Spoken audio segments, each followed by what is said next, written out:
Você já parou para pensar que existem dois tipos de ladrão no mundo? Tem aquele que chega de rifle na mão, peito aberto, encarando o perigo.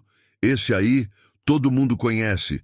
O povo treme, mas sabe quem é o inimigo, sabe de onde vem o tiro. Mas tem outro tipo, o pior de todos. Aquele que não precisa de arma, não precisa de sangue derramado no chão de barro. Não precisa nem levantar a voz. Ele chega com um sorriso no rosto, um papel na mão e uma caneta que vale mais que qualquer punhal. E quando você percebe, já era.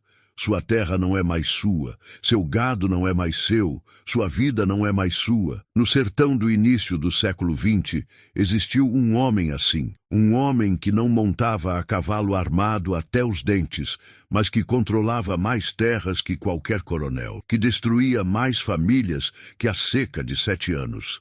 Que era mais temido que Lampião, Corisco e Antônio Silvino juntos. Esse homem não matava com chumbo, matava com tinta e papel. E o pior de tudo, matava dentro da lei. Chamavam ele de muitos nomes, doutor, senhor, benfeitor, mas o povo, quando estava longe dos ouvidos dele, sussurrava outro nome. Um nome que gelava o sangue, o rei da dívida. Hoje, a gente vive num mundo onde a injustiça se esconde atrás de processos intermináveis, de leis que ninguém entende, de papelada que confunde e paralisa. A gente assiste impotente enquanto os poderosos fazem o que querem e o povo paga a conta. Será que mudou muita coisa desde aquele tempo? Ou será que o agiota de hoje só trocou o nome e o endereço? Essa história que eu vou contar para você não é sobre um bandido comum, é sobre um homem que transformou a miséria alheia em ouro, que fez da desgraça do sertanejo o alicerce da sua fortuna, que era respeitado na cidade, cumprimentado na igreja e temido até a raiz da alma por quem devia um único tostão a ele. Mas o sertão tem memória longa, e toda dívida, mais cedo ou mais tarde, precisa ser paga, com juros. Antes de continuar, eu quero te fazer um pedido. Se essa história está te tocando, se você sente que ela fala com algo dentro de você, deixa aquele like no vídeo. Compartilha com alguém que também carrega essa revolta no peito. Se inscreve no canal e ativa o sininho, porque aqui a gente não deixa a memória do sertão morrer. A gente honra os causos, a gente honra o povo e a gente mantém viva a chama da verdadeira justiça. Comenta aí embaixo. Você conhece alguma história parecida? Alguém da sua família já sofreu nas mãos de um agiota? A gente quer saber, a gente quer ouvir. Agora, prepara o coração, porque o que você vai ouvir não sai fácil da cabeça. O nome dele era Claudionor Tibúrcio de Almeida, mas ninguém chamava ele assim. Na frente, era sempre Doutor Claudionor, mesmo ele nunca tendo pisado numa faculdade. No sertão, quem sabia ler, escrever e fazer conta já era doutor. Quem tinha dinheiro guardado, então, virava autoridade. E Claudionor tinha dinheiro. Muito dinheiro. Ele não nasceu rico, não herdou fazenda de pai, não casou com filha de coronel. A fortuna dele foi construída tijolo por tijolo, papel por papel, lágrima por lágrima alheia. Começou pequeno, lá pelos anos de 1890 e poucos, comprando a produção de rapadura de um sitiante aqui, emprestando uns cobres para outro ali. Nada que chamasse atenção, nada que parecesse perigoso. Mas Claudionor tinha uma coisa que a maioria do povo do sertão não tinha: paciência de cobra cascavel esperando no meio das pedras. Ele sabia esperar, sabia calcular e principalmente sabia ler nas entrelinhas do desespero alheio. Quando a seca de 1898 estourou, matando gado, secando açude, esturricando a plantação até virar cinza, foi aí que Claudionor começou a crescer de verdade. Enquanto o sertanejo morria de fome, enquanto as crianças choravam de barriga vazia, enquanto o homem de bem via a família definhar, Claudionor abria a porta do escritório dele com um sorriso no rosto e uma proposta na boca. Eu posso ajudar você, compadre. Eu sei que o tempo tá difícil, mas eu tenho uma solução. E a solução sempre vinha na forma de um papel, um contrato, um documento que o sertanejo analfabeto assinava com o dedo sujo de terra, sem entender direito o que estava escrito ali. Claudionor lia em voz alta, depressa, pulando as partes importantes, usando palavras bonitas que confundiam. O homem desesperado só ouvia o que queria ouvir. Dinheiro na mão hoje. Comida para a família amanhã. A promessa de sobreviver mais uma semana. Os juros. Os juros era só um pouquinho. Uma taxa justa. Um acordo entre amigos. Mas o diabo mora nos detalhes. E Claudionor era mestre em esconder o diabo nas entrelinhas. Os juros que ele cobrava não eram mensais, eram semanais. E não eram simples, eram compostos. Isso significava que a dívida não só crescia, ela multiplicava, como fogo em capim seco, como praga em roça abandonada. Um homem que pegava 10.000 réis emprestados em janeiro devia 30.000 em março. E se não pagasse em março, devia 90.000 em junho. Era a matemática do inferno. E Claudionor dominava essa ciência maldita como ninguém. Mas o pior não era nem os juros. O pior era a garantia, porque Claudionor nunca emprestava sem garantia. Ele exigia que o devedor colocasse algo como penhor. A terra, o gado, a casa, a colheita do ano seguinte. E quando o sertanejo, inevitavelmente, não conseguia pagar, porque ninguém conseguia pagar aqueles juros de abutre, Claudionor simplesmente executava o contrato. Não tinha briga, não tinha discussão, não tinha apelo. Estava escrito, estava assinado. E no sertão daquele tempo, papel assinado era lei, mais forte que a palavra. Mais pesado que a honra. Claudionor chegava acompanhado de 2 ou 3 jagunços, mas eles nunca precisavam atirar. Só ficavam ali, de braços cruzados, rifles pendurados no ombro, olhando. A presença deles já dizia tudo. O papel dizia o resto. Sinto muito, compadre, mas está aqui no contrato. A terra agora é minha. Você tem 3 dias para sair. E o homem saía, carregando nos braços o pouco que restava. A mulher chorando, os filhos pequenos sem entender, o velho pai calado, engolindo a raiva, engolindo a vergonha, porque não tinha o que fazer. A lei, aquela lei torta, escrita por quem tinha caneta e papel, estava do lado de Claudionor. Tinha gente que tentava resistir, que dizia que não ia sair, que aquela terra era da família há 3 gerações, que o avô tinha morrido ali, que o sangue deles estava misturado com aquele barro. Claudionor só sorria. Aquele sorriso calmo de quem sabe que já venceu. Tudo bem, meu amigo. Se você acha que está certo, a gente resolve na justiça. Justiça. Que palavra bonita. Que palavra vazia. Porque a justiça daquele tempo era feita pelo juiz da comarca. E o juiz era compadre de Claudionor. Jantava na casa dele. Devia favores a ele. Talvez até devesse dinheiro a ele também. Quando o processo chegava na mesa do juiz, a decisão já estava tomada antes mesmo de abrir o papel. Sentença favorável ao credor. Despejo imediato. Claudionor não precisava sujar as mãos. Não precisava se queimar com o povo. A lei fazia o trabalho sujo por ele. E ele dormia tranquilo, de consciência limpa, achando que era um homem de bem. Em 10 anos, Claudionor Tibúrcio de Almeida acumulou terras que somavam mais de 20 léguas. Controlava 3 vilas inteiras.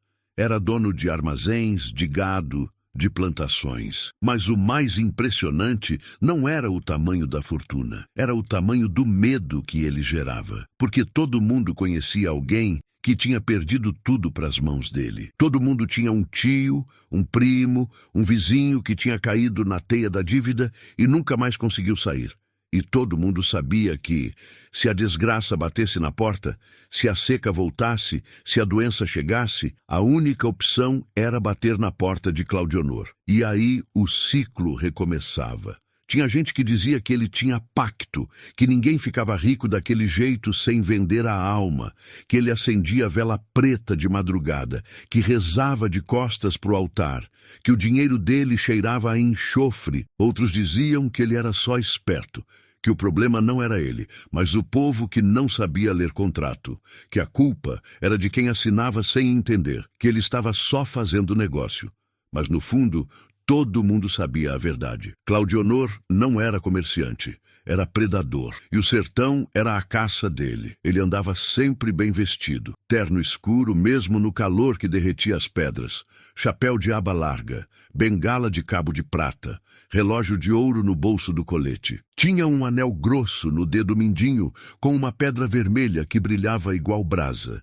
Diziam que aquele anel era feito do ouro que ele tinha tomado de um garimpeiro falido. Claudionor não bebia pinga em bodega, não jogava carta com o povo, não participava de festa de roça. Ele se achava acima disso tudo. Morava numa casa grande no centro da vila, com portão de ferro e guarda na frente. Ia à missa todo domingo, sentado no primeiro banco, ouvindo o sermão do padre com cara de santo. Mas quando ele rezava, ninguém acreditava naquela reza.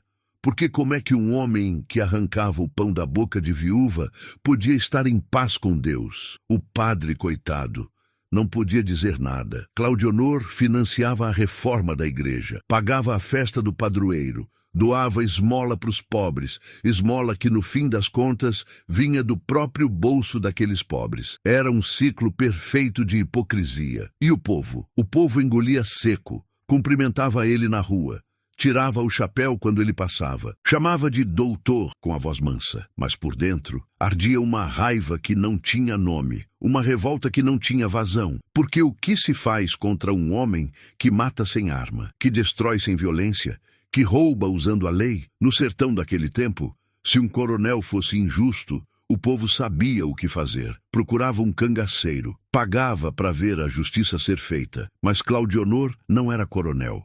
Não mandava em jagunço, não tomava terra na bala, ele tomava no papel. E papel naquele tempo era mais forte que pólvora. Até Lampião, quando soube da existência desse homem, teria dito: esse aí eu não mexo, porque ele mata devagar. E a morte devagar é a pior de todas. Mas o sertão tem um ditado: água mole em pedra dura, tanto bate até que fura. E Claudionor, mesmo cercado de papel, lei e dinheiro, ainda era de carne e osso, ainda pisava no mesmo chão, ainda respirava o mesmo ar. E no sertão, quando a injustiça passa dos limites, quando o povo não aguenta mais, a terra mesma grita por justiça. E foi isso que começou a acontecer. Uma teia de aranha é uma coisa impressionante, delicada, quase invisível, mas mortal para quem cai nela. O bicho fica ali, quieto no canto, esperando. E quando a presa encosta num fio só, já era. Quanto mais ela se debate,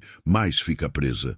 Quanto mais tenta escapar, mais a teia aperta. Claudionor Tibúrcio de Almeida tinha tecido uma teia assim por todo o sertão. E o povo ia caindo nela, um por um, sem nem perceber. Vou te contar algumas histórias. Histórias reais. Nomes que o tempo tentou apagar, mas que a memória do sertão guardou como cicatriz.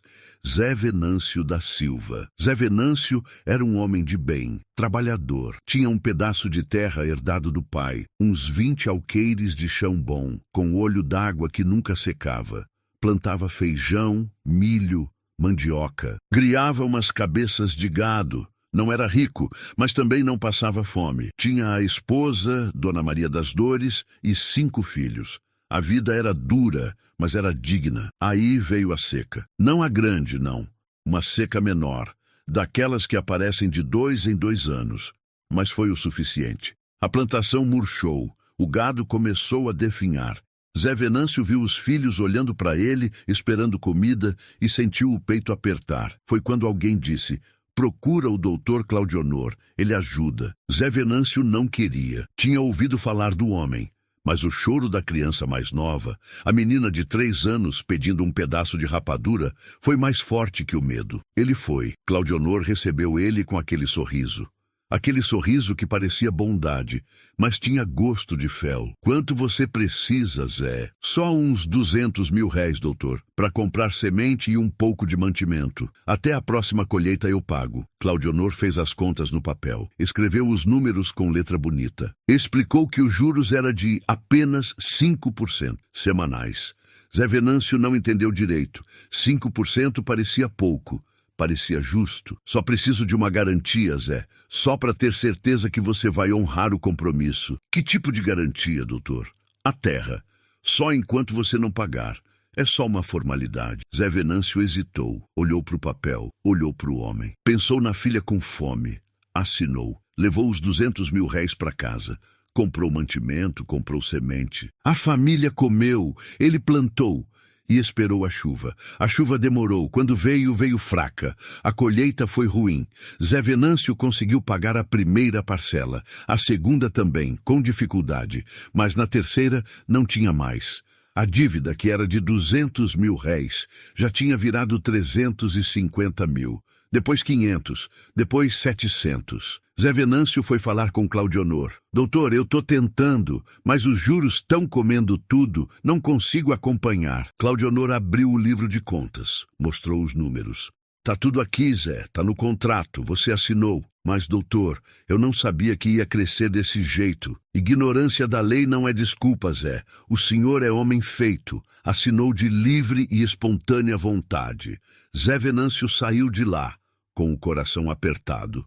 Tentou vender o gado, vendeu por mixaria, pagou mais uma parcela, mas a dívida continuava crescendo. 6 meses depois, Claudionor bateu na porta da casa de Zé Venâncio, com 3 jagunços atrás dele, com o papel na mão. Sinto muito, Zé, mas a terra agora é minha. Vocês têm 2 dias para sair. Dona Maria das Dores caiu de joelhos, implorou, chorou. Os filhos se agarraram no pai. Zé Venâncio ficou ali, parado, olhando para o chão. Não tinha o que dizer, não tinha o que fazer. O papel estava assinado. Eles saíram.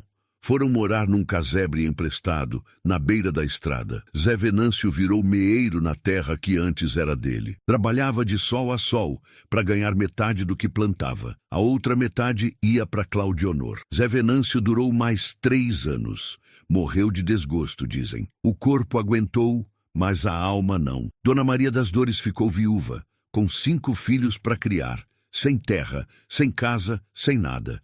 Os meninos foram trabalhar de favor nas fazendas ao redor. As meninas foram servir em casa de família. A terra de Zé Venâncio, Claudionor vendeu por 5 contos de réis, 10 vezes mais do que a dívida original. Lucro puro. Inácio do Nascimento. Inácio era comerciante, tinha uma bodega pequena na vila, vendia cachaça, querosene, rapadura, tecido. Não era grande coisa, mas dava para viver. Ele tinha esperança de crescer. Queria aumentar o estoque, trazer mercadoria de fora, virar um armazém de verdade. Foi quando Claudionor ofereceu o empréstimo. Você tem futuro, Inácio. Eu vejo potencial no seu negócio. Deixa eu te ajudar a crescer. Inácio aceitou, pegou 1 conto de réis emprestado, comprou mercadoria. O negócio realmente melhorou, as vendas aumentaram. Inácio ficou animado, achou que ia conseguir pagar tranquilo. Mas aí Claudionor fez uma coisa esperta. Muito esperta. Ele abriu um armazém do lado da bodega de Inácio. Um armazém grande, bem sortido, com preços mais baixos. Como é que Claudionor conseguia vender mais barato? Simples. Ele não precisava de lucro naquele armazém. Ele já estava lucrando com os juros da dívida de Inácio. O armazém era só para quebrar a concorrência. Em 3 meses, a bodega de Inácio estava vazia. Ninguém comprava mais lá. Todo mundo ia no armazém de Claudionor. Inácio tentou baixar os preços também, mas não conseguia competir. Começou a atrasar o pagamento da dívida. Claudionor foi cobrar. Inácio, eu confiei em você, e você está me devendo. Doutor, o senhor abriu um armazém do lado do meu. Como é que eu vou vender? Isso é livre comércio, Inácio. Eu não posso impedir o senhor de abrir seu negócio, e o senhor não pode impedir o meu, mas a dívida continua. E está crescendo. Inácio não aguentou. Fechou a bodega. Entregou as chaves para Claudionor como parte do pagamento, mas ainda ficou devendo. Claudionor executou a casa dele também. Inácio saiu com a família sem rumo. A bodega que era de Inácio virou depósito de Claudionor. E o armazém que ele tinha aberto para destruir o concorrente fechou 3 meses depois. Não precisava mais dele. João Pereira de Souza. João era diferente. Ele sabia ler, sabia escrever, sabia fazer conta. Quando foi pegar dinheiro emprestado com Claudionor, leu o contrato todo. Percebeu a armadilha dos juros. Doutor, esses juros estão muito altos. Do jeito que está aqui, eu nunca vou conseguir pagar. Claudionor ficou sério. Se o senhor não quer, não pega. Mas eu não conheço ninguém mais que empreste dinheiro por aqui. O senhor conhece? João ficou em silêncio, porque era verdade. Claudionor tinha o monopólio. Ou pegava com ele, ou não pegava. João precisava do dinheiro. A mulher estava doente. Precisava de remédio, de médico. Não tinha escolha. Assinou. Mas João era esperto. Trabalhou feito condenado. Fez bico. Vendeu tudo o que podia vender. Conseguiu pagar a dívida em 4 meses. Juros e tudo. Foi até o escritório de Claudionor com o dinheiro na mão. Doutor, vim pagar. Claudionor contou o dinheiro. Conferiu as contas. Estava tudo certo. Deveria dar baixa na dívida e devolver o documento de garantia. Mas Claudionor não gostava de perder. Principalmente para alguém que tinha ousado questionar o contrato dele. João, tem um probleminha aqui. Que problema, doutor? Você atrasou um pagamento, lembra? Na segunda semana. 3 dias de atraso. Tem multa por atraso. Mas, doutor, eu avisei o senhor, e o senhor disse que não tinha problema, que podia pagar na semana seguinte junto. Pode ser que eu tenha dito isso, João, mas não está escrito. E o que vale é o que está escrito. João sentiu o sangue ferver, mas se controlou. Quanto é a multa? 20% sobre o valor total. Era um absurdo, uma covardia, mas estava no contrato, e João tinha assinado. Ele saiu de lá sem o documento. Teve que trabalhar mais 2 meses para juntar o dinheiro da multa. Quando finalmente pagou tudo e recuperou o papel, já estava acabado, magro, envelhecido. A mulher tinha melhorado, mas João tinha perdido anos de vida naqueles 6 meses de dívida. Ele jurou que nunca mais ia pedir nada a Claudionor, e cumpriu. Mas teve que ver, calado, outros caindo na mesma armadilha. Essas são só 3 histórias. Mas tinha centenas. Centenas de famílias destruídas, centenas de homens quebrados, centenas de lágrimas escondidas. Claudionor tinha um livro grosso de capa preta, onde anotava todas as dívidas, cada nome, cada valor, cada centavo de juros. Ele guardava aquele livro numa caixa de ferro, trancada a 7 chaves. Diziam que ele abria aquele livro toda noite antes de dormir, passando o dedo nas páginas, sorrindo, contando o dinheiro que ia entrar. Aquele livro era a escritura do sofrimento, era o mapa da miséria, era a prova de que Claudionor não era um homem. Era uma praga, e o pior de tudo era que ele não sentia remorso. Para ele, aquilo era só negócio, era comércio, era a lei do mais forte. Se o povo não sabia se cuidar, o problema era do povo, mas até a praga tem inimigo, até o abutre encontra quem seja mais forte. E no sertão, quando a injustiça passa do ponto, quando o povo não aguenta mais, quando as lágrimas viram raiva, aí acontece uma coisa: a justiça deixa de ser assunto de papel e caneta, vira assunto de pólvora e chumbo.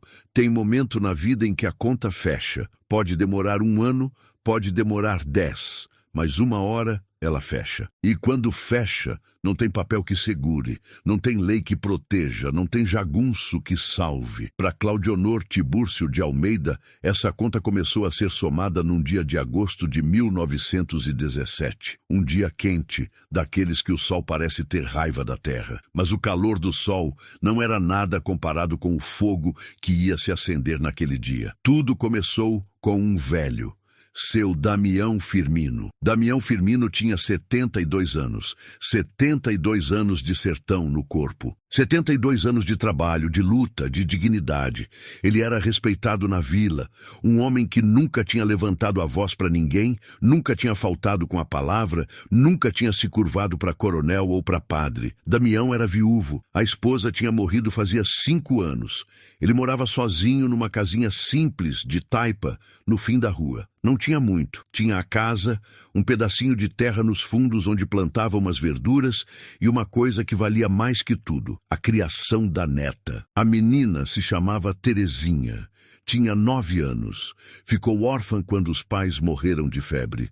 Seu Damião pegou a menina para criar. Era a luz da vida dele, a razão de acordar todo dia. Ele trabalhava como celeiro, consertando arreio, fazendo sela, para poder sustentar a neta. Pouco, mas dava. Terezinha era uma menina esperta, alegre, cantava o dia inteiro, Ajudava o avô com as tarefas da casa e tinha um sonho: aprender a ler. Ficava na porta da escola, olhando as outras crianças entrarem, com aquele olhar de quem deseja uma coisa impossível. Seu Damião via aquele olhar e doía. Doía porque ele sabia que não tinha dinheiro para pagar a escola. A professora cobrava uma pequena taxa mensal.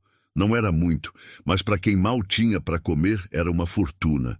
Foi quando Damião tomou uma decisão. Ele tinha uma coisa de valor, uma única coisa: a sela que tinha sido do pai dele, feita à mão, de couro bom, com enfeites de prata. Uma peça bonita, uma herança de família. Damião guardava aquela sela como relíquia, nunca ia vender. Mas aí ele olhou para a neta e pensou: o que vale mais, uma sela velha ou o futuro da menina? Decidiu vender. Foi oferecer a sela em alguns lugares.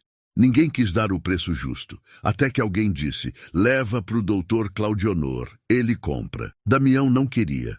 Conhecia a fama do homem, mas precisava do dinheiro. Foi. Claudionor olhou a sela. Examinou o couro, passou a mão nos enfeites de prata. Sabia que valia muito, mas fez cara de desgostoso. Tá muito velha, seu Damião. O couro tá ressecado. A prata tá sem brilho. No máximo, eu dou 50 mil réis. Damião sentiu o coração apertar. Aquela sela valia pelo menos 200, mas ele precisava do dinheiro. Aceitou. Levou os 50 mil réis para casa. Pagou a escola da neta por 6 meses adiantado. Terezinha ficou tão feliz que chorou. Abraçou o avô com tanta força que quase derrubou o velho. E Damião, vendo aquele sorriso, achou que tinha feito o melhor negócio da vida. Claudionor, por sua vez, limpou a sela, lustrou a prata e vendeu por 300 mil réis na semana seguinte para um coronel de outra vila. Lucro fácil, rápido, como sempre. Mas essa história não acaba aí. 3 meses depois, Damião estava trabalhando na oficina quando sentiu uma dor no peito, forte. Caiu no chão. Terezinha gritou, pediu socorro. Os vizinhos vieram, levaram o velho para casa. Chamaram o médico. O médico examinou. Balançou a cabeça. O coração tá fraco. Ele precisa de repouso e precisa de remédio. Sem o remédio, ele não aguenta muito tempo. Quanto custa o remédio, doutor? 100 mil réis por mês. Tem que tomar por pelo menos 6 meses. Terezinha sentiu o mundo desabar. 600 mil réis. De onde ela ia tirar esse dinheiro? Ela tinha 9 anos, não podia trabalhar, e o avô não podia mais trabalhar também. Foi quando uma vizinha, com pena da menina, disse: procura o doutor Claudionor. Ele empresta. Terezinha não queria, mas não tinha escolha. Foi. Entrou no escritório de Claudionor com o coração batendo forte. Pequena, magrinha, descalça. Os olhos grandes, assustados. Claudionor olhou para a menina. O que você quer, criança? Doutor, meu avô está doente. Precisa de remédio. Eu queria pedir um dinheiro emprestado. Claudionor quase riu. Uma menina de 9 anos pedindo empréstimo. Mas ele não riu, porque viu uma oportunidade. Quanto você precisa? 600 mil réis, doutor. Isso é muito dinheiro, menina. O que você tem para dar de garantia? Terezinha ficou em silêncio. Ela não tinha nada, só a casinha onde morava com o avô. E ela nem sabia se podia oferecer aquilo. Claudionor viu a hesitação e avançou. A casa do seu avô serve. É só uma garantia. Quando ele melhorar e voltar a trabalhar, vocês pagam e tá tudo certo. Terezinha não entendia nada de contrato, de juros, de garantia. Ela só sabia que o avô ia morrer se não tomasse o remédio. Concordou. Claudionor preparou o papel. Fez a menina assinar com o dedo. Ela nem sabia escrever o nome ainda. Deu o dinheiro. Terezinha saiu correndo, aliviada. Comprou o remédio. O avô começou a tomar. E realmente melhorou um pouco. Conseguiu voltar a trabalhar devagar. Fez alguns serviços, juntou algum dinheiro, mas não o suficiente. Os juros de Claudionor eram os mesmos, semanais, compostos. Em 2 meses, a dívida de 600 mil réis já estava em 1,2 conto. Damião tentou pagar o que podia, mas não acompanhava. A dívida crescia mais rápido que a capacidade dele de juntar dinheiro. 6 meses depois, Claudionor bateu na porta. Damião abriu. Viu o homem, viu os jagunços atrás e entendeu. Seu Damião, A dívida está em 2 contos. O senhor não pagou. A casa agora é minha. Damião ficou branco. Doutor, por favor, eu tô pagando. Só tô devagar porque ainda tô me recuperando. Mas eu vou pagar. Eu dou minha palavra. Palavra não paga dívida, seu Damião. Papel paga. E o papel diz que a casa é minha. O senhor tem 3 dias para sair. Terezinha estava ouvindo. Saiu de dentro da casa, correndo. Agarrou na perna de Claudionor. Por favor, doutor, não tira a casa do meu avô. Ele está doente. Ele vai morrer na rua. Claudionor olhou para a menina. Aquela mesma menina que tinha vindo pedir empréstimo 6 meses atrás. Sentiu alguma coisa? Algum peso na consciência? Algum remorso? Não. Ele só viu uma criança incomodando ele. Empurrou a menina com a bengala. Ela caiu sentada no chão. Começou a chorar. 3 dias, seu Damião, e foi embora. Damião ficou ali parado, tremendo. Não de medo, de raiva. Uma raiva que ele nunca tinha sentido na vida. 72 anos de homem honrado. 72 anos de trabalho. E agora ia ser jogado na rua. Ele e a neta, por causa de uma dívida que tinha virado uma bola de neve impossível de pagar. Naquela noite, Damião não dormiu. Ficou sentado na beira da cama, olhando para a neta dormindo, pensando, calculando, tentando achar uma saída. Não tinha. No 3º dia, Claudionor voltou, com os jagunços, com um sorriso no rosto e com um comprador, porque ele já tinha vendido a casa, antes mesmo do prazo acabar. Vamos, seu Damião, tá na hora. Damião juntou as poucas coisas que tinha, colocou numa trouxa, pegou a mão da neta e saiu. Mas antes de sair, ele parou na frente de Claudionor, olhou bem nos olhos dele e disse com a voz rouca de quem segurou o choro: o senhor é um homem sem alma, doutor. E quem não tem alma, mais cedo ou mais tarde paga. O sertão não esquece. E Deus também não. Claudionor deu de ombros. Deus entende de negócios, seu Damião. Não se preocupe com ele. Damião e Terezinha saíram. Foram morar num barraco abandonado na beira do rio seco. Um lugar quente, cheio de mosquitos, sem porta, sem janela. Um lugar que nem cachorro merecia. Damião aguentou 2 semanas. O coração, que já estava fraco, não suportou. Numa madrugada, ele deitou e não acordou mais. Morreu sem casa, sem dignidade. Sem nada. Terezinha ficou sozinha, 9 anos, órfã, sem avô, sem casa, sem futuro. E se você acha que agora vai vir um pedido para curtir o vídeo, você tá certo, porque essa história precisa ser ouvida, precisa ser compartilhada, precisa chegar em cada pessoa que já sentiu na pele o peso da injustiça. Se você tá sentindo a raiva apertar o peito, se você tá desejando que a justiça chegue logo, então deixa aquele like, compartilha esse vídeo, comenta aí embaixo. O sertão não esquece. E se inscreve no canal, porque a história ainda não acabou. E o que vem agora é o que você está esperando desde o começo. A notícia da morte de Damião correu a vila. E com a notícia veio a história completa. De como Claudionor tinha tirado a casa de um velho doente. De como ele tinha empurrado uma criança. De como ele tinha causado, direto ou indireto, a morte de um homem de bem. O povo começou a murmurar, em voz baixa, com medo, mas o murmúrio cresceu, virou conversa, virou indignação, e a indignação chegou nos ouvidos de quem precisava chegar, porque tinha um homem na vila vizinha, um homem que tinha perdido a terra também, um homem que sabia onde encontrar gente, que não tinha medo de papel, de lei ou de jagunço, um homem que conhecia alguém que resolvia problemas que a justiça não resolvia. Esse homem pegou o cavalo e cavalgou 3 dias, até chegar num acampamento escondido na caatinga. Desceu do cavalo, tirou o chapéu e pediu licença para falar com o dono do acampamento, um homem alto, de olhar firme, com um rifle atravessado nas costas, apareceu na frente dele. O que você quer? Vim pedir justiça. Justiça de que tipo? Do tipo que a lei não dá. O homem sorriu. Aquele sorriso que não era de alegria. Era de quem encontrou com um propósito. Conta aí o causo. E o visitante contou. Contou sobre Claudionor. Contou sobre as terras roubadas. Contou sobre as famílias destruídas. Contou sobre Damião e Terezinha. Contou cada detalhe. O homem ouviu em silêncio. Quando a história acabou, ele ficou quieto por um tempo, pensando, calculando. Depois disse: eu conheço esse tipo de homem. covarde, ladrão de papel. Acha que está seguro porque não suja a mão de sangue. Mas sangue tem várias formas de ser derramado. Então o senhor vai ajudar? Vou, mas não por dinheiro. Faço isso porque tem homem que precisa aprender que a caneta não é mais forte que o rifle, que o papel não vale mais que a palavra, e que no sertão a justiça chega, sempre chega. O visitante agradeceu, ajoelhou, beijou a mão do homem, e quando ele saiu, o homem chamou os outros. Prepara os cavalos. Prepara as armas. A gente tem um serviço para fazer. Um dos homens perguntou: quem é o alvo, capitão? O homem sorriu. Aquele sorriso. Um agiota, um rei da dívida. E a gente vai cobrar o que ele deve. O nome desse homem não precisa ser dito, mas todo mundo no sertão conhecia. Todo mundo respeitava. E todo mundo sabia que quando ele decidia fazer justiça, a justiça era feita. Era Lampião. Lampião não era homem de pressa.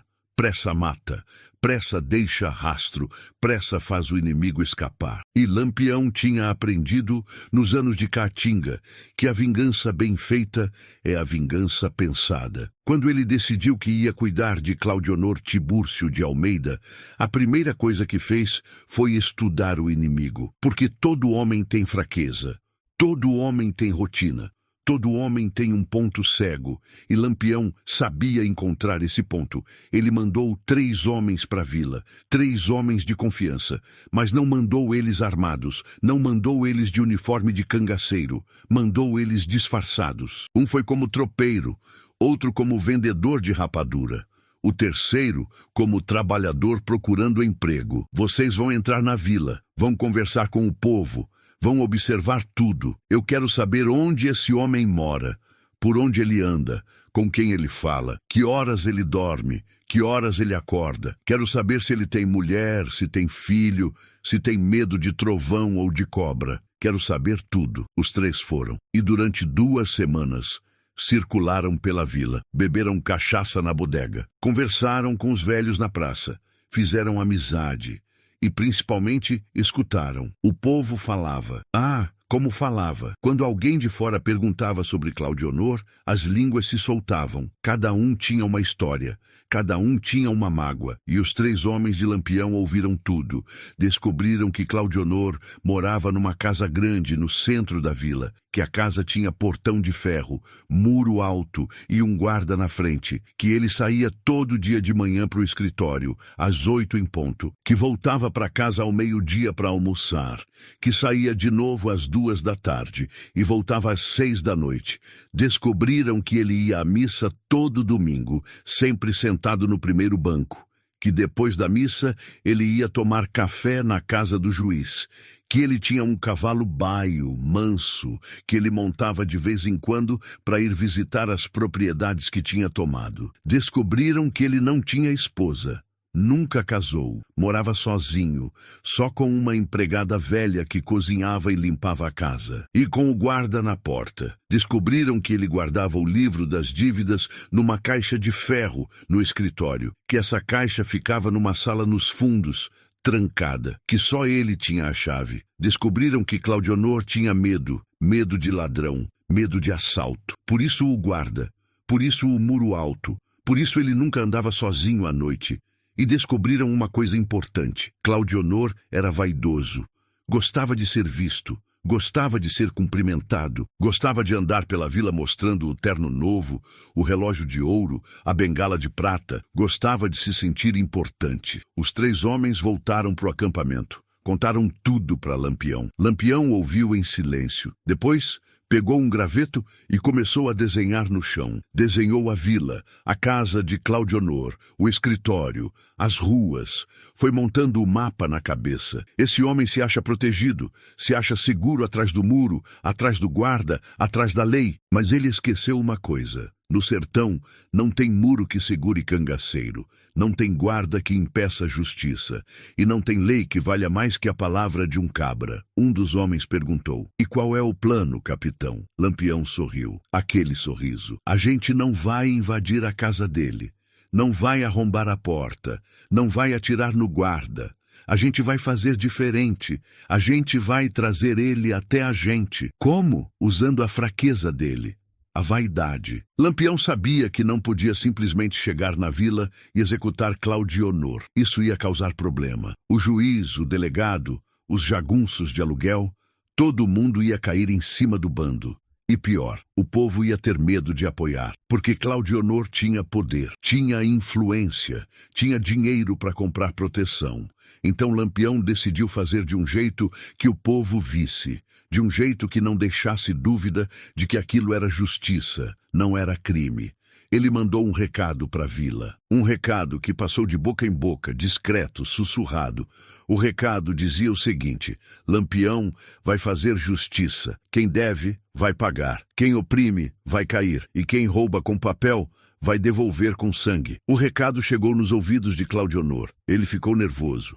Muito nervoso, porque ele sabia que Lampião não brincava, sabia que o cangaceiro cumpria o que prometia. Claudionor foi falar com o delegado.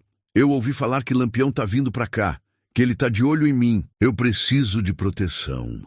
O delegado, que também devia favor a Claudionor, garantiu. Fica tranquilo, doutor. Eu vou colocar 2 soldados vigiando sua casa. E vou mandar patrulha na vila. Lampião não vai entrar aqui. Claudionor se sentiu um pouco mais seguro. Dobrou a vigilância, colocou mais um guarda na porta, trancou a casa. Só saía quando necessário. Mas Lampião não estava com pressa. Passou 1 semana, 2 semanas, 3 semanas. Nada aconteceu. Nenhum tiro, nenhum ataque, nenhum sinal de Lampião. Claudionor começou a relaxar. Achou que tinha sido só ameaça, que o cangaceiro não ia realmente vir, que ele tinha se protegido bem demais. Foi quando Lampião deu o próximo passo. Ele mandou um dos homens de volta para a vila. Dessa vez, não disfarçado. Dessa vez, de uniforme de cangaceiro, rifle no ombro, cartucheira atravessada no peito. Entrou na vila no meio do dia, montado num cavalo, tranquilo, como se fosse dono do lugar. O povo viu, ficou assustado, mas ninguém gritou, ninguém correu, porque o cangaceiro não atirou em ninguém, não ameaçou ninguém, só entrou, cavalgou devagar pela rua principal, olhando para tudo e saiu. Era um recado, um aviso. A gente sabe onde você tá, a gente sabe onde você mora, e a gente pode entrar quando quiser. Claudionor, quando soube, ficou apavorado. Chamou o delegado de novo. Ele entrou na vila, em plena luz do dia, e ninguém fez nada. Doutor, era só um homem. Se a gente tivesse atirado, ia causar confusão. Mas ele foi embora, não fez nada. Não fez nada ainda, mas ele vai fazer. Eu sei que vai. O delegado prometeu reforçar a patrulha, mas no fundo, ele sabia que se Lampião quisesse mesmo atacar, não tinha como impedir. Lampião esperou mais 1 semana, deixou o medo crescer, deixou Claudionor suar frio toda noite, acordar de madrugada com qualquer barulho, olhar para a sombra achando que era cangaceiro. E quando o medo estava no ponto certo, Lampião mandou o recado final. Um menino bateu na porta da casa de Claudionor. O guarda abriu. O menino entregou um papel dobrado e saiu correndo. O guarda levou o papel para dentro. Claudionor abriu. Leu. Estava escrito em letra bonita com tinta preta: Doutor Claudionor, o senhor cobrou muito do povo. Agora chegou a hora de pagar. Amanhã ao meio-dia na igreja, sozinho. Se não vier, a gente vai na sua casa. E aí não vai ter conversa. Embaixo a assinatura: Lampião. Claudionor ficou branco. As mãos tremeram segurando o papel. Tentou pensar, tentou calcular, tentou achar uma saída. Podia fugir. Mas para onde? Lampião conhecia o sertão todo. Ia achar ele em qualquer lugar. Podia chamar os soldados. Mas se ele fizesse isso, Lampião ia atacar a casa. E aí ia ter tiroteio, gente ia morrer, e ele podia ser um deles. Ou podia ir, sozinho, tentar conversar, tentar negociar, tentar oferecer dinheiro. Afinal, todo homem tem um preço, não tem? Claudionor passou a noite em claro, pensando, rezando, suando. No dia seguinte, ao meio-dia menos 10, ele saiu de casa. Vestiu o melhor terno, colocou o relógio de ouro no bolso, pegou a bengala de prata e caminhou até a igreja. As ruas estavam vazias, o povo tinha sumido, tinha se trancado em casa, porque todo mundo sabia que alguma coisa ia acontecer. Claudionor entrou na igreja. Estava vazia também. só as velas acesas no altar. O silêncio pesado como chumbo. Ele ficou parado na porta, esperando, e então ouviu o barulho de passos, lentos, firmes, vindo de trás do altar. Um homem apareceu, alto, magro, olhar de pedra, rifle na mão, chapéu de couro na cabeça, lampião. Claudionor sentiu as pernas amolecerem, mas se segurou, tentou manter a postura, tentou parecer calmo. Capitão Lampião, eu vim, como o senhor pediu. Lampião não respondeu, só olhou, aquele olhar que parecia ler a alma. Depois de um silêncio que pareceu durar uma eternidade, Lampião falou: o senhor é Claudionor Tibúrcio de Almeida, o agiota, o homem que toma terra com papel, o homem que mata sem arma. Claudionor engoliu seco. Capitão, eu sou um homem de negócios. Eu empresto dinheiro, é um serviço, não faço nada ilegal.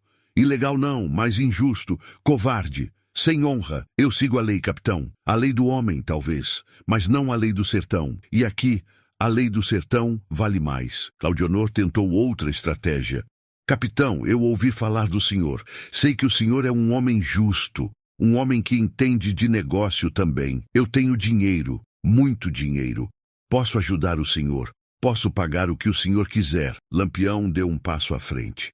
O senhor acha que eu vim aqui por dinheiro? Todo homem tem um preço, capitão. Lampião sorriu, mas era um sorriso gelado, um sorriso sem alegria. O senhor está enganado, doutor. Nem todo homem tem preço. Alguns têm honra, coisa que o senhor não conhece. Claudionor sentiu o medo apertar.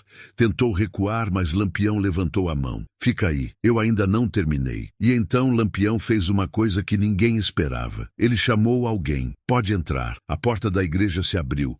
E entraram, um por um, algumas pessoas. Zé Venâncio estava lá? Não. Ele já tinha morrido. Mas a viúva dele estava. Dona Maria das Dores, com os 5 filhos. Inácio do Nascimento estava, magro, acabado, mas estava. João Pereira estava. Aquele que tinha conseguido pagar, mas tinha envelhecido 10 anos em 6 meses. E tinha outros, muitos outros, todos que tinham perdido terra, casa, dignidade para as mãos de Claudionor. E por último entrou uma menina, pequena, magra, descalça, Terezinha. Claudionor ficou paralisado. Olhou para cada um daqueles rostos, reconheceu todos, e pela primeira vez na vida, sentiu algo que nunca tinha sentido antes: vergonha. Lampião falou devagar, com aquela voz grave que ecoava na igreja. O senhor conhece essa gente, doutor? Claudionor não respondeu. Eu perguntei se o senhor conhece essa gente. Conheço. São devedores seus? Eram, porque agora eles não têm mais nada para dever. O senhor já tomou tudo. Claudionor ficou em silêncio. Lampião continuou. Essa menina aqui o senhor conhece? Claudionor olhou para Terezinha. A menina estava olhando para ele com um olhar que não era de ódio. Era pior. Era de desprezo. Conheço. O senhor tirou a casa do avô dela, um homem de 72 anos, doente, e depois que o senhor tirou a casa, ele morreu. Na rua, sem dignidade, sem nada. Eu não matei ninguém. Não, o senhor só assinou um papel, mas papel também mata, doutor. Às vezes mata mais devagar, mais doloroso, mas mata. Lampião deu mais um passo à frente. Eu trouxe o senhor aqui porque eu queria que o senhor olhasse na cara dessa gente. Eu queria que o senhor visse o resultado do que o senhor fez. Eu queria que o senhor sentisse, nem que fosse por um minuto, o peso da dor que o senhor causou. Claudionor estava tremendo agora. As pernas mal o seguravam. O suor escorria pela testa. Capitão, por favor, eu posso devolver as terras. Eu posso devolver tudo. Pode nada, doutor, porque tem coisa que não se devolve. Dignidade perdida, vida perdida, tempo perdido. Isso não tem devolução. Lampião se virou para a plateia. Essa gente aqui veio pedir justiça, e eu vim fazer justiça. Mas a justiça não é minha, é do sertão, é do povo. Então eu vou perguntar para eles, o que vocês querem que eu faça com esse homem? O silêncio foi pesado. Ninguém falou. Até que Terezinha, a menina de 9 anos, deu um passo à frente. Ela olhou para Claudionor e disse, com aquela voz fina de criança, mas com uma firmeza de mulher. Eu quero que ele sinta o que meu avô sentiu. Eu quero que ele perca tudo. Eu quero que ele saia daqui sem nada, do jeito que meu avô saiu. Os outros concordaram, em silêncio, com a cabeça, com os olhos. Lampião olhou para Claudionor. Tá ouvindo, doutor? A sentença foi dada. E então Lampião tirou um papel do bolso, um papel dobrado, abriu, mostrou para Claudionor. Era o livro das dívidas, ou melhor, as páginas do livro, todas arrancadas, todas ali. A gente invadiu seu escritório ontem à noite, pegou esse livro, e agora a gente vai fazer uma coisa. Lampião acendeu uma vela que estava no altar, segurou as páginas e colocou no fogo. As páginas começaram a queimar, lentamente, o fogo consumindo cada nome, cada dívida, cada número. A tinta virando cinza, o papel virando fumaça. Claudionor tentou se jogar para frente e tentou pegar as páginas, mas 2 cangaceiros o seguraram. Não, não, isso é minha vida, isso é meu trabalho de anos. Lampião o olhou com desprezo. Isso é a desgraça de anos, e agora acabou. As páginas viraram cinza, e o vento que entrava pela porta da igreja espalhou as cinzas. Claudionor caiu de joelhos, não de dor física, mas de dor da alma, porque tudo que ele tinha construído, todo o império dele, estava registrado naquele livro, e agora não existia mais. Lampião se virou para sair, mas antes disse: o senhor vai sair dessa vila, hoje, sem nada, só com a roupa do corpo. As terras que o senhor tomou vão voltar para os donos. A casa que o senhor mora vai ser vendida e o dinheiro vai ser dividido entre essas pessoas aqui. E o senhor nunca mais vai voltar. Se voltar, eu fico sabendo. E aí, não vai ter conversa, vai ter chumbo. Claudionor, ainda de joelhos, chorou. Pela primeira vez na vida, chorou. Lampião saiu da igreja, o povo o seguiu, e Claudionor ficou ali, sozinho, arrasado, destruído. A justiça no sertão não é feita com pressa. Ela precisa ser completa, precisa ser sentida, precisa deixar marca na memória do povo para que a história não se perca. E Lampião sabia disso melhor que ninguém. Quando Claudionor Tibúrcio de Almeida saiu da igreja naquele dia, ele não era mais o mesmo homem. O terno bonito estava amassado. O chapéu tinha caído no chão da igreja e ele nem percebeu. A bengala de prata ficou para trás. O relógio de ouro Lampião tinha tomado. Não para ficar com ele, mas para vender e dar o dinheiro para Terezinha. Claudionor caminhou pelas ruas da vila como um fantasma. O povo estava nas janelas, nas portas, olhando. Ninguém falou nada, ninguém xingou, ninguém jogou pedra, não precisava. O silêncio era mais pesado que qualquer ofensa. Ele chegou na casa dele, a casa grande, de portão de ferro, mas quando tentou entrar, os cangaceiros já estavam lá dentro. Um deles estava na porta. Não pode entrar, doutor, mas essa é minha casa. Era, agora não é mais. Claudionor tentou argumentar, mas o cangaceiro só repetiu: ordem do capitão.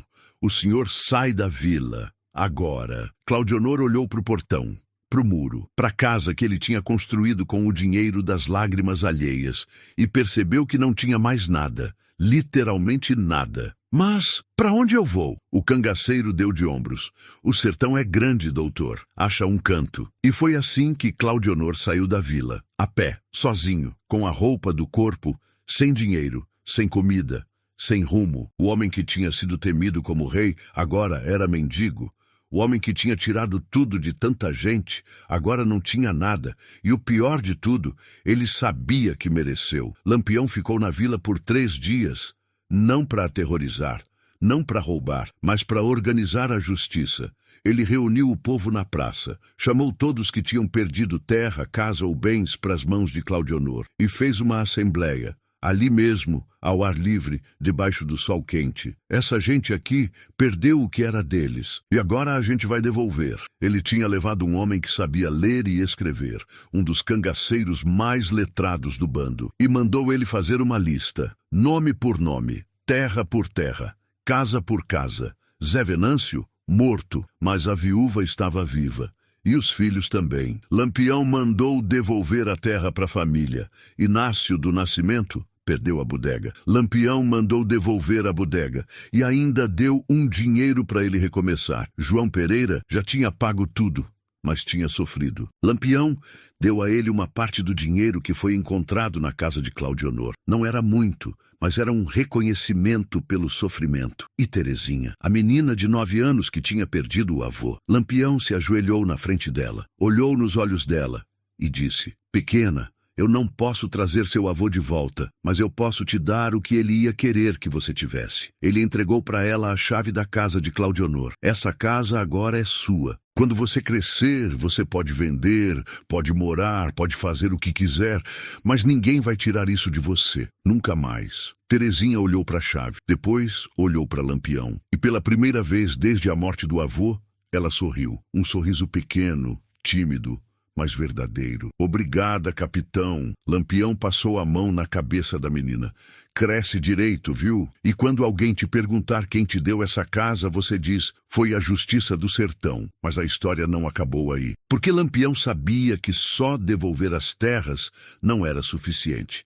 Ele precisava fazer algo que ficasse na memória, algo que virasse lenda, algo que o povo contasse para os filhos, para os netos, para os bisnetos. Na última noite, antes de ir embora, Lampião mandou os cangaceiros juntarem todos os contratos que Claudionor tinha guardado, todos os papéis de dívida, todos os documentos de posse que ele tinha forjado ou arrancado à força, e no meio da praça, na frente do povo todo, ele fez uma fogueira. Não era uma fogueira comum, era uma fogueira de justiça.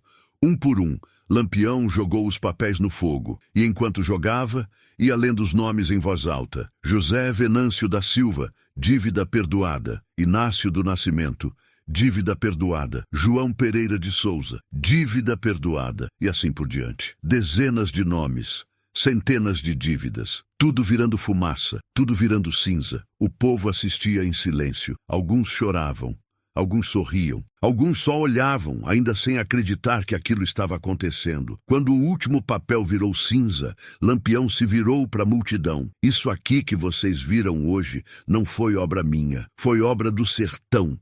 Porque o sertão tem memória, o sertão não esquece, e quando a injustiça passa dos limites, o sertão reage. Pode demorar, pode levar anos, mas a conta sempre chega." Ele fez uma pausa. Claudionor achava que a caneta era mais forte que o rifle, que o papel valia mais que a palavra. Mas ele esqueceu uma coisa: no fim, tudo se paga, com juros. O povo aplaudiu. Não foi um aplauso tímido.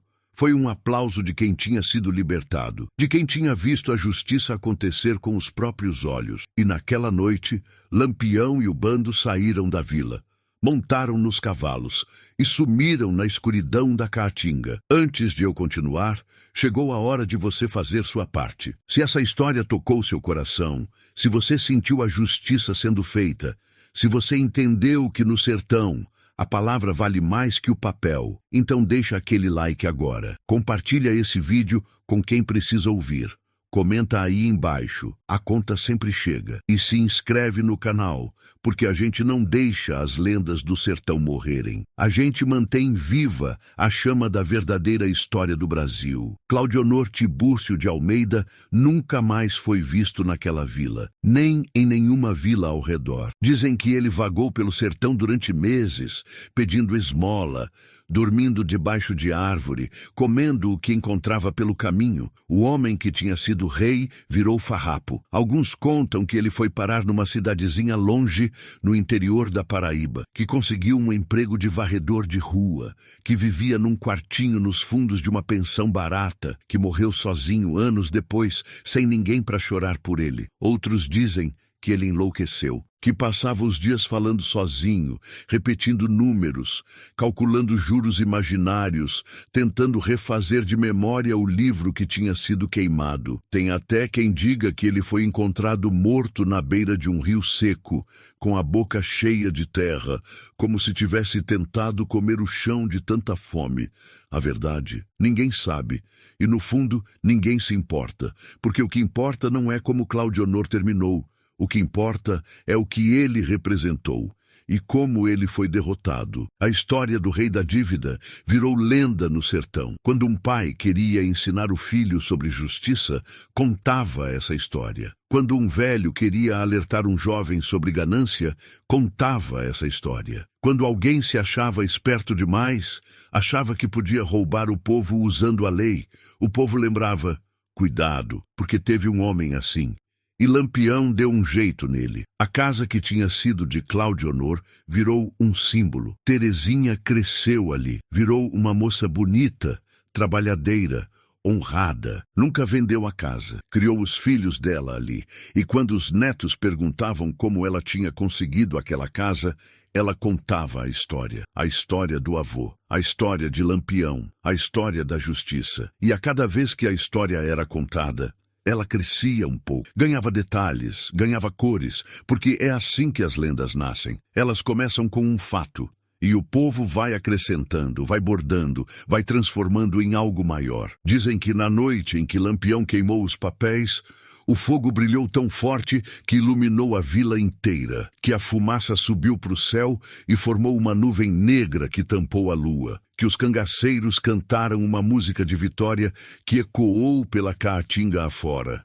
É verdade? Talvez não, mas o povo acredita, e no sertão, o que o povo acredita, vira verdade. Anos depois, quando Lampião já tinha sido morto, quando o cangaço já tinha acabado, quando o mundo já tinha mudado, a história do rei da dívida ainda era contada. Os velhos sentavam na calçada, no fim de tarde, e puxavam o causo. Vocês sabem da história do agiota que Lampião derrubou? E os jovens, que não tinham vivido aquilo, se aproximavam, sentavam no chão e escutavam. E na escuta, aprendiam. Aprendiam que a injustiça tem limite, que a ganância cobra preço, que no sertão a conta sempre chega. Com juros, hoje, mais de 100 anos depois, a gente vive num mundo diferente. Não tem mais cangaceiro, não tem mais Lampião, não tem mais aquele sertão bruto e selvagem. Mas tem uma coisa que não mudou. Ainda existem os Claudionors. Eles não se chamam mais agiotas. Agora são bancos, são financeiras, são empresas. Mas a essência é a mesma: cobrar juros que ninguém consegue pagar, tomar o que é do povo quando a dívida cresce, usar a lei para fazer o que é injusto parecer legal. E o povo continua sofrendo, continua perdendo casa, continua sendo esmagado pela dívida que cresce feito praga. A diferença é que hoje não tem Lampião para fazer justiça, não tem quem queime os papéis, não tem quem devolva a terra. Não tem quem olhe no olho do poderoso e diga: a conta chegou. Ou tem, porque a justiça pode mudar de forma, mas ela não morre. Ela só espera, ela só acumula. E quando menos se espera, ela aparece. Pode não ser com rifle, pode não ser com cangaceiro, mas de alguma forma a conta sempre chega. Sempre. Essa história que você ouviu hoje não é só sobre o passado, é sobre o presente também. É sobre você, sobre mim, sobre a gente que vê a injustiça todo dia e se pergunta: quando é que isso vai mudar? A resposta está na história do rei da dívida. Muda quando o povo se levanta, quando o povo se une, quando o povo diz: não aguento mais. Muda quando alguém, mesmo sem rifle, mesmo sem força, mesmo sem poder, decide que não vai aceitar calado. Muda quando a memória é mantida viva, quando as histórias são contadas, quando os causos são passados adiante. Porque enquanto a gente lembrar de Lampião, de Terezinha, de Damião, de Zé Venâncio, a gente lembra que a justiça é possível, que a vitória é possível, que derrubar o tirano é possível. E isso, meu amigo, isso é o que mantém a esperança viva. Claudionor Tibúrcio de Almeida foi derrotado. O império dele virou cinza. O nome dele virou sinônimo de covardia. Mas o povo que ele oprimiu, esse povo venceu, recuperou a terra, recuperou a dignidade, recuperou a vida. E a lenda de Lampião cresceu ainda mais, porque ele provou que não importa quão poderoso seja o inimigo, não importa quantos papéis ele tenha, não importa quantas leis ele use como escudo, no sertão a justiça chega, sempre chega. Com juros. A fogueira que Lampião acendeu naquela noite continua queimando, não de verdade, mas na memória, na história, na lenda, E toda vez que alguém conta esse causo, a fogueira se acende de novo, as cinzas voam de novo, e a justiça é feita de novo. Porque é assim que o sertão funciona.